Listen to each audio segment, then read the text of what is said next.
Proper Mike Malott is on the program, and I'm happy to have him. Mike, and we'll get into your story, but I have been focusing on subjects for each of these interviews, right? Like point to a specific topic that's important to the guest. And you said relationships with your coaches and your team. Yeah. And it was at the exact same time that I saw something pop up. It's the longest happiness study ever conducted. They followed more than 700 people since 1938. The number one determining factor of happiness is your relationships. There we go. Perfect. Is that why you're so happy all the time, Mike? Maybe. I don't know. I feel like I have a really good relationship with my coaches, my team, my family. I spend a lot of time with, like everybody I spend time with is, it's all people that are important to me. So, that maybe, has something to do with it. There we go. And why did you say that though? Why was that kind of a focus when you're contemplating it for a couple minutes and being like, all right, what do I want to talk about? The relationship with your coaches and your team. So I had just had some really good talks with coaches. So I was talking to, had to sit down with each individual coach. So I have basically like 5 coaches. I have my jiu-jitsu coach, wrestling coach, my MMA coach, a striking coach, and my mental coach. And so I had a chat with each one of them after the fight, and we just talked about things that we thought went really well this camp, things that we thought we could improve for next time. Same with fight week, same with fight day, same with the fight itself. And then just kind of like building a program moving forward based on, nothing but results, right? Like, where am I getting the best results? We keep a lot of data. Like we film a lot of rounds. We make notes on what's working. I make notes on like how many sessions I'm doing per week, what kind of sessions they are, how many recovery sessions a week I'm doing. I tend to, I don't have it on right now. I haven't used it in the last week or so, but I tend to use the Aura Ring just for data on recovery. Mm-hmm.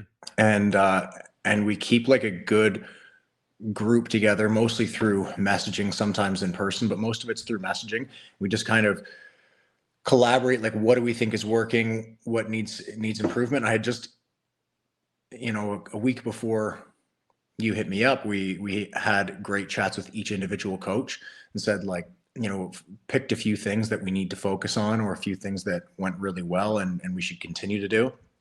And then on top of that, my mental coach is coming out to Ontario. That's the province I live in. He's in Nova Scotia on the east coast of Canada. So he not only works with me, but I've gotten him working with a bunch of MMA fighters. He works with Andre Feely, Max Griffin, to name a few.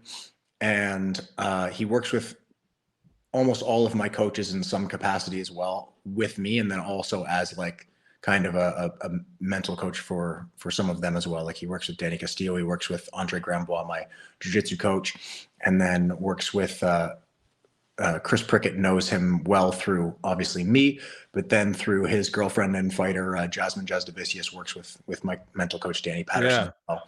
So he's coming out for the week, and he's doing a seminar at all 3 of those gyms, not because I set them up at all. I didn't even know this was happening until he told me he was coming out. He's like, hey, I've been talking to all the coaches, and they all, basically each individually worked out something for him to come out and do a session with their fighters at their gyms.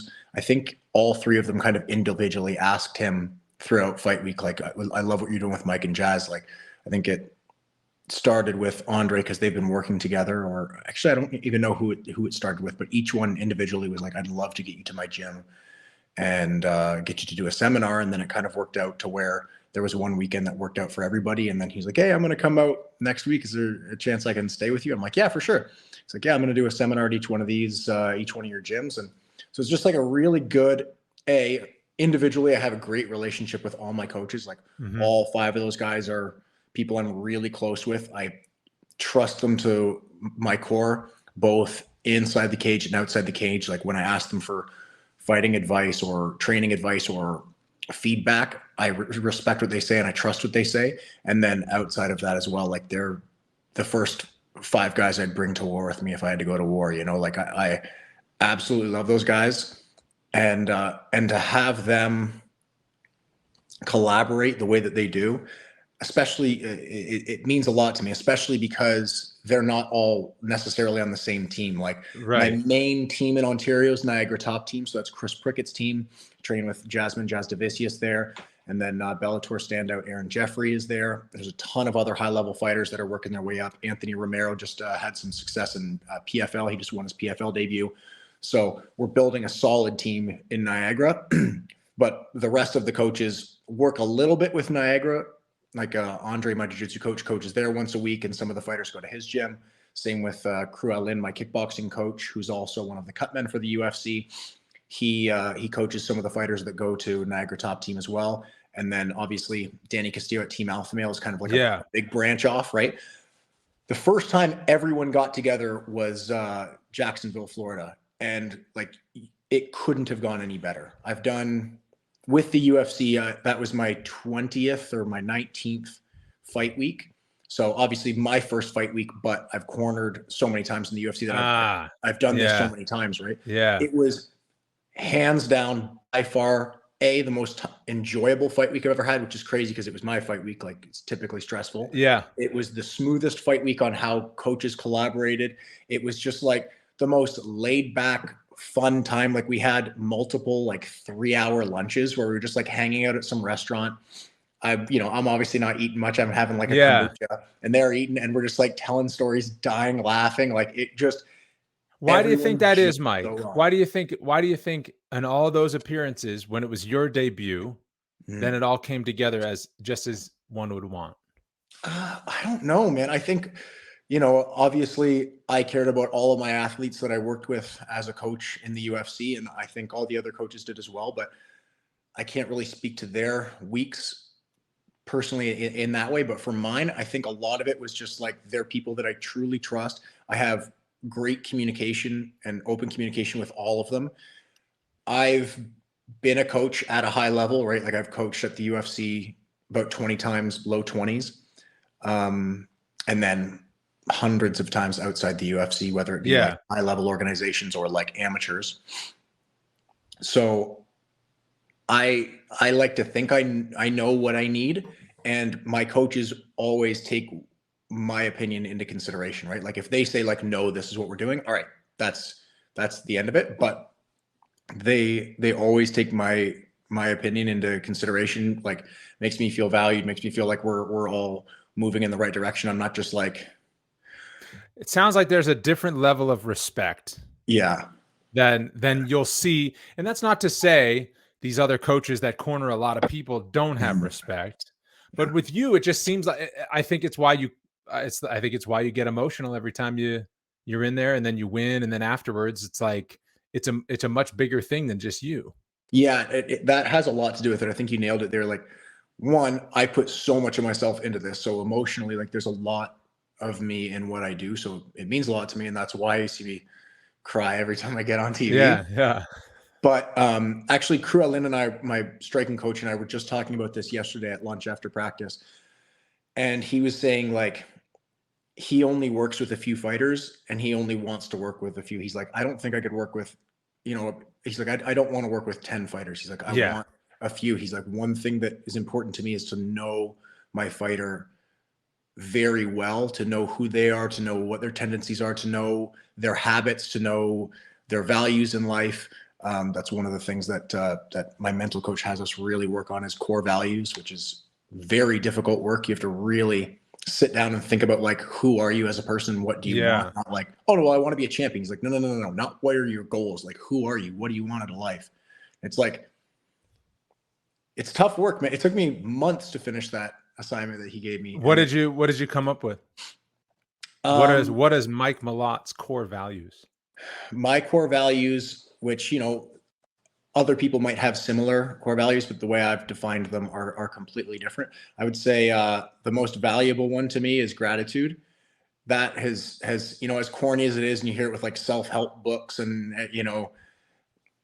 yogis and all this stuff, and you want to roll your eyes, but it's like, dude, practicing gratitude daily is huge. Like, my life has gotten so much better since I practice gratitude, and I'm not thinking about like, oh, well, man, I'm not, I don't have this that this other guy has, or I wish I had this opportunity, or getting like jealous and envious of others. It's like, no, man, I have so many opportunities and I have a lot of things to be grateful for, and remembering that and practicing that every single day. How do you practice it, Mike? Because I agree with you 1000%. And I know that it's the cliche and self-help books, and I get that too, but it is absolutely true. I'm wondering how you practice it each day so that you keep it front of mind, because it's easy to let go of a little bit too sometimes. It's really easy to let go of.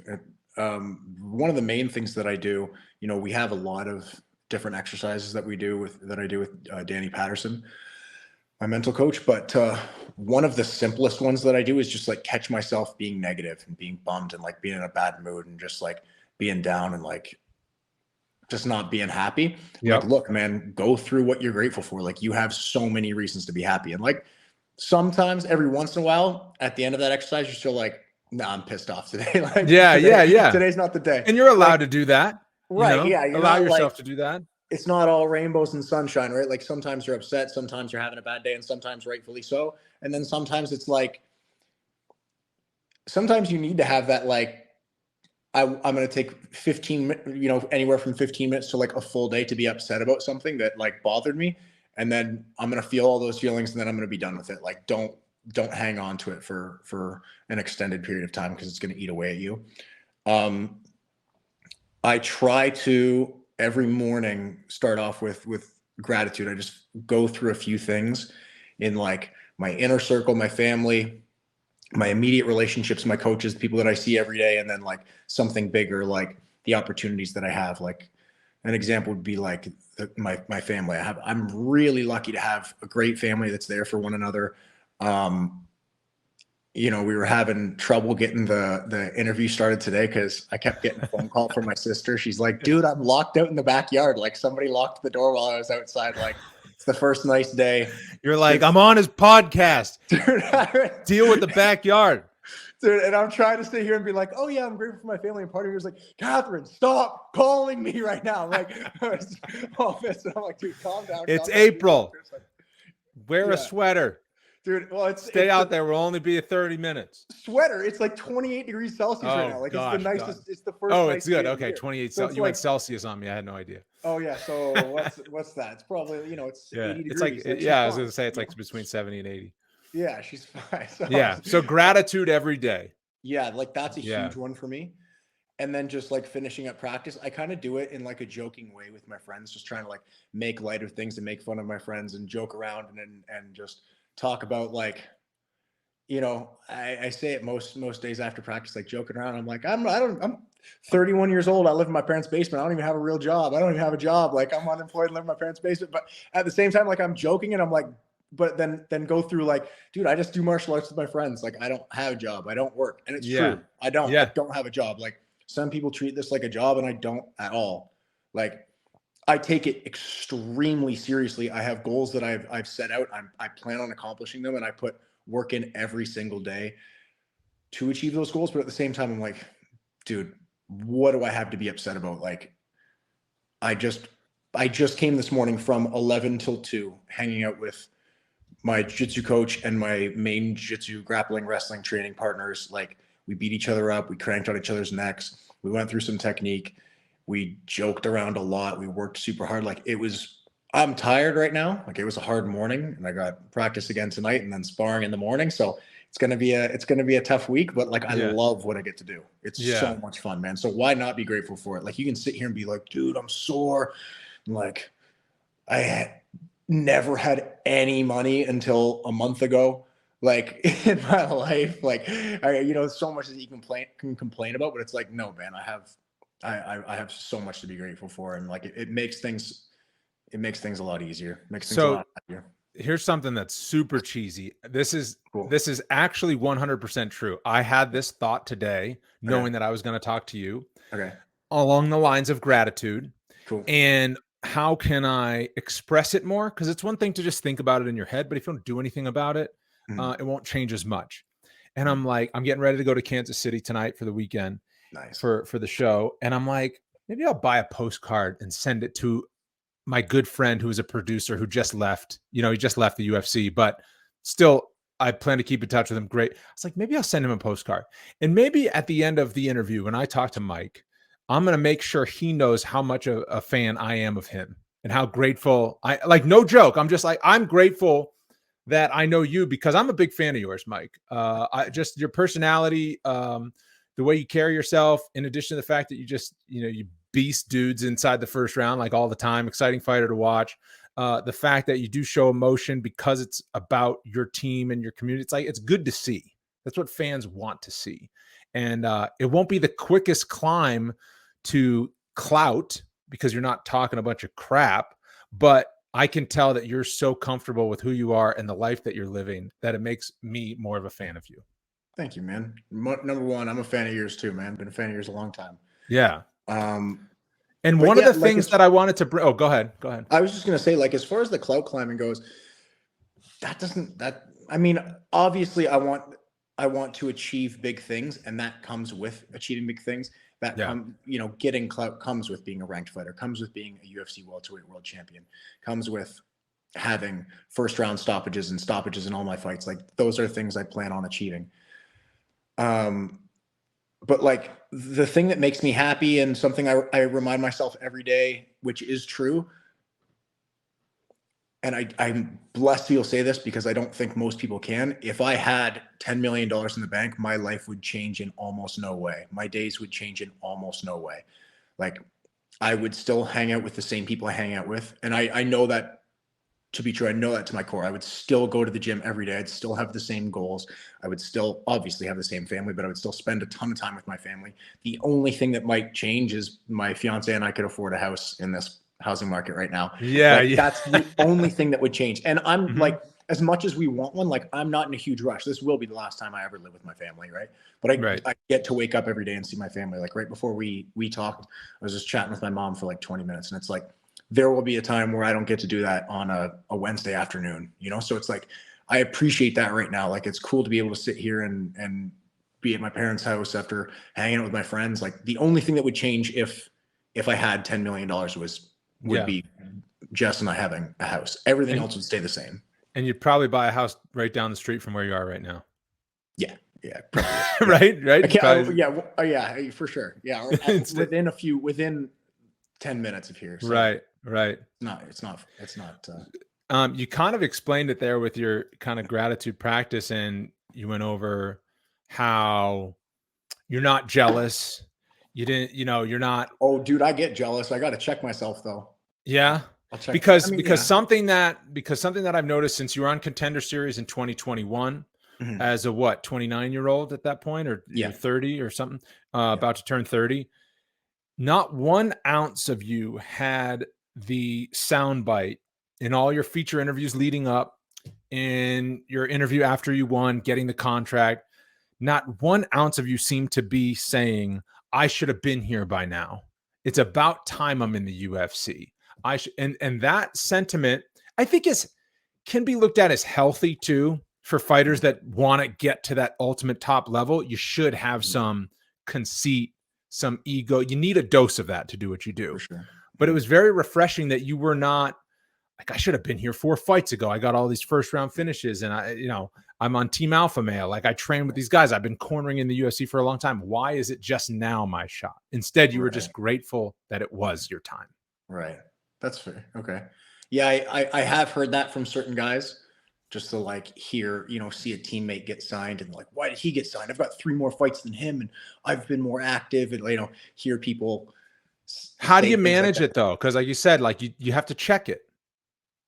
You have to check jealousy or whatever you want to say as like, I want to get there. Why isn't when's it my turn? So I think especially when it comes to fighting, let me just fix that. There we go. That's been bugging me.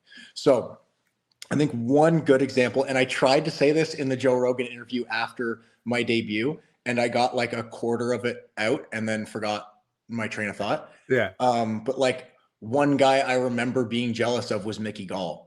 So I remember before I took time off from fighting, I was an active fighter, and we weren't even in the same weight class at the time. He was going welterweight, I was lightweight.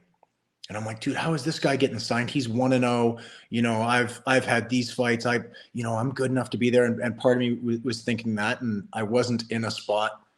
I think a lot of it was just maturity. I was a lot younger, or immaturity. I was a lot younger at the time, so I wasn't, as comfortable with who I am as I am now. Yeah. but a lot of it, again, right back to the same thing, like gratitude. Like I didn't feel any need, like that never occurred to me to say like I should have been here a while ago.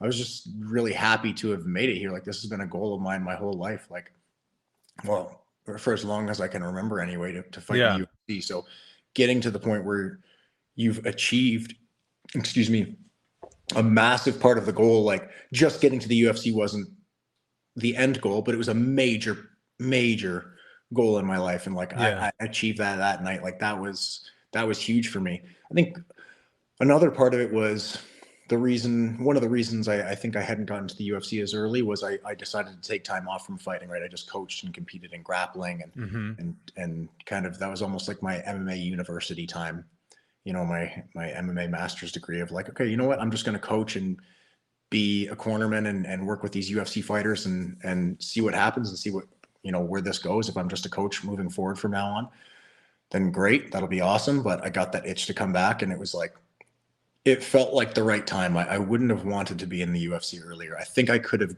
definitely gotten to the UFC at, you know, 25 or 26, but I wasn't mature enough as a fighter to truly be at the top. I think sometimes you see that with guys, a lot of the Contender Series kids, you know, they're 6-0. They've been fighting for 3 years. They've been training before that. You know, they were doing something else, whether it be like, you know, collegiate wrestling or something else, but they've been fighting for 3 years. They're 6-0. They get thrown with somebody else. They have a great performance against another guy who's decent. They get in the UFC, and then you just see them get train wrecked when they make these UFC debuts. It's like, I think some guys think of that as like, I did it. I made it. Like now it's the end. Nice. Like I'm in the UFC. Yeah. It's like, no. You just started a way harder journey. Like you got to the bottom of the mountain. Now it's time to start climbing. Like if you thought, it's the cliche, like if you thought getting to the UFC was tough, try staying here. Like it's way harder to stay here than it is to get to the UFC, right? Like be proud of the fact that you made it to the UFC, but now you're in it. Now you're with the best guys in the world. Like just barely making it here might not be the call, unless all you want to do is tell people you made it to the UFC. Like maybe take the long road, maybe take the time and be a little more prepared. Like, of course you're going to make improvements once you get here. Like, I think even just the improvements I made between my last 2 fights was huge. And the fight before that, you know, like if I compare myself now to the guy who won on Contender Series, like there's a massive skill gap between those 2 men. But at 29, getting the chance to get to the UFC, like I felt really confident everywhere. I'm like, I have really good answers to almost everything. I have a plan pretty much everywhere. I'm not like, man, I hope this stays striking and I can sprawl. And like, if I get taken down, I'll go to my closed guard and like, hopefully get back to my feet. It's like, no, I have a plan for everything. Yeah. And I feel really confident in those plans. And so I'm like grateful that it took me that time to get here. I just had Billy Quarantillo on the show. Similar thing. He was on the Ultimate Fighter 2014, finally got in the Contender Series. He was like 29 or something like that. And now look at him. He's in the co-main event this weekend. And then you look on the flip side at like, you know, Raul Rosas Jr. We'll see what his career does, but 18, 19 years old. And all of a sudden, like he kind of got stopped, you know, he got handled in Miami after his initial first round. He got handled a little bit. Yeah. You know, and so a few things. So we got 3 things there. We got the Paul Rosas. Raul Rosas Jr. Yeah. Raul Rosas Jr. Okay. He looked great, especially in the first round. Maybe he needs that, right? Like maybe he just needed a little ego check. Like, the reason everybody, like I fought a kid before Contender Series. I fought a super tough guy who was then on Contender Series. And he had just like steamrolled everybody. And I didn't see his interviews until after the fight, but he was like, I'm just going to walk through everything this guy has. And for the first like minute he did, I was trying to fake and feint and play the game. And he walked in and hit me with a few bombs. And I was like, all right, I need to stand my ground and hit this guy. And I dropped him and choked him. And it was almost like he just tried to walk through everything. So then I hit him with this big shot. He was undefeated, 6-0. Yeah. And it was like, dude, you're not the first guy to think of that. It's not like no one's ever thought like, oh, if I just walk through and don't respect anything this guy has, I'll beat up everybody. It's like, other people have tried that. There's a reason we don't do it. It's because that does not work at the highest level, right? And same with this kid. It's like, man, maybe if I just sprint at this guy, no one can handle it. It's like until some guy does, and then you're dead and if you can't choke him in the first round and he can stop your takedown attempts, there's nothing left. There's So nothing maybe, after that. so maybe he needs the humility of like, oh, Yeah. okay, like I need to develop some plan Some Bs. Like fight it's not IQ. And just, that's what everyone talks about when it's fight IQ. yeah. Yeah. Another example of that I thought of, a sad example was Stefan Struve. I was watching some of his fights a while back. Like he was like 21, 22, 23, just being thrown to killers. Like he was 7 feet tall. Like, do you think at 21 years old, a 7-foot tall man is fully developed in his body, like fully Right. aware of what his body's supposed to do? Like, Yeah. no, man, like give this guy a few years to like figure out where his fucking feet are, because he doesn't even know where they are. Dude, I know. his body's so long. Like, Yeah. there's no way he's ready for the certain weight classes, like you're in a weight class where you can be afforded that time because it's almost like necessary anyways. It's so log jammed with amazing athletes. Right. If you're willing to get in there at heavyweight, man, you knock out a few guys, you're going to get in faster. And if you get a few wins, you're going to climb faster. And all of a sudden, then you're staring across from Curtis Blades and Derek Lewis and Tai Tuivasa and whatever, you know, it's just it's certain weight classes. The women's weight classes, super lightweight women's weight classes, a lot of times are like that, or any weight class in the women's side of things. But yeah, I mean, being ready is certainly value, you know, to equate it to broadcasting, much different career path, but still kind of a grind to get to the top. When I was in small markets, covering rodeos and high school cross country meets, it's like I thought I was good enough for SportsCenter. Yeah. You know, I just like, I get on sports and I could do some highlights. They do all the notes for you, whatever. And it's just, then you start getting to some higher levels and you're just like, thank God I didn't get like some lightning in a bottle chance in an audition when I wasn't ready, because I wouldn't have been ready, you know? Because a lot of those guys that get cut or realize they're not ready yet don't get that second chance. And that brings us back to Billy Q, who's the man. I love that guy. Super cool guy. We both auditioned for that season of The Ultimate Fighter. Oh, yeah. And we were in the same audition group. So the way The Ultimate Fighter, the way they audition is they're like, all right, there's a room full of like 60 of you at a time. And the first thing you guys do is grapple. You've got like 90 seconds or 2 minutes to grapple. And I think you like start from your knees or something like that. Like it's just to make sure you can grapple and that you'll go for it. And the first people they called up some name, and then they're like, Billy Q. So we're looking around and I look over and I see this dude in a full suit. He's got a full suit on with no tie, like an open dress shirt. He's got his drink. He's like leaning up against the wall, puts his drink down, takes off his suit jacket, gets on and rolls, and was sick. Like had a sick roll with this dude. Like why was he wearing a suit? What were you wearing? He was wearing a suit. It was for like a gimmick, right? Like there were probably like 12 guys with ballerina tutus on or like fairy wings. Okay, so it was like stand out, you know? Yeah. A bunch of people were super corny to where I'm like, do you even want to be known as that guy? Like, come on. Yeah. That's pretty cringy. What did you have on? It was cool. What's that? What did you have on? I had shorts and t-shirt on. I didn't have any gimmick. I did, however, have a funny interaction during that. So I had been at Alpha Male for a few months, and a bunch of us went down and auditioned. And I'm rolling with this kid, and I'm going for a Kimura, I was going for a Kimura. And then Feely, who we'd just kind of become friends. We weren't super close at the time, but we were buddies. And I'm going for the Kimura, and he was like, all right, you can also sit over and go for the armbar, Matt. And then I'm like, look up at him while I'm going for the Kimura. I look up, I'm like, bro, did you just call me Matt? Like I said to him, bro, did you just call me Matt? He goes, dude, I met Mike. And then I sit over for the armbar, still making eye contact with him. I'm like, dude, I've known you for like 6 months. And I'm like adjusting this armbar. Like, bro, how are you going to sit here and call me Matt in front of the UFC group? And everyone's like laughing. I was like, that was the best thing he could have done. Like that probably got me further than anything else. So that was pretty funny. Nice, man. What a journey it's been for you, Mike. It's been a cool one, man. Actually, I got to go out for that season. I got, because favorite coach that one. So I went out for a few days. Oh, nice. That's where I actually ended up meeting Billy Q. Was kind of on the set and stuff. So so you've been. That's the thing too. It's like it's easy to think that you weren't around. You know, like for people that are just concerned with the big time coaches and the guys that are in the octagon fighting. Okay, Mike Malott's new to the scene, but you're not new to the scene. No. You know, you were around Uriah Faber as like one of his assistant coaches for a few days on The Ultimate Fighter, season 24 or something like that, or you know. Yeah. So what's next for you, Mike? What do you like? I guess we'll get you out on this. Something I wonder about you is, where does your kind of cerebral approach to your preparation come from? Because you mentioned I get to go hang out with my friends. We choke each other and we have fun and we're kidding around, and that's the life that I get to live. But you started the interview by saying you have 5 coaches, you have touch bases with all of them. You're very calculated in what you want to do next. Where does that come from? Where did that come from for you?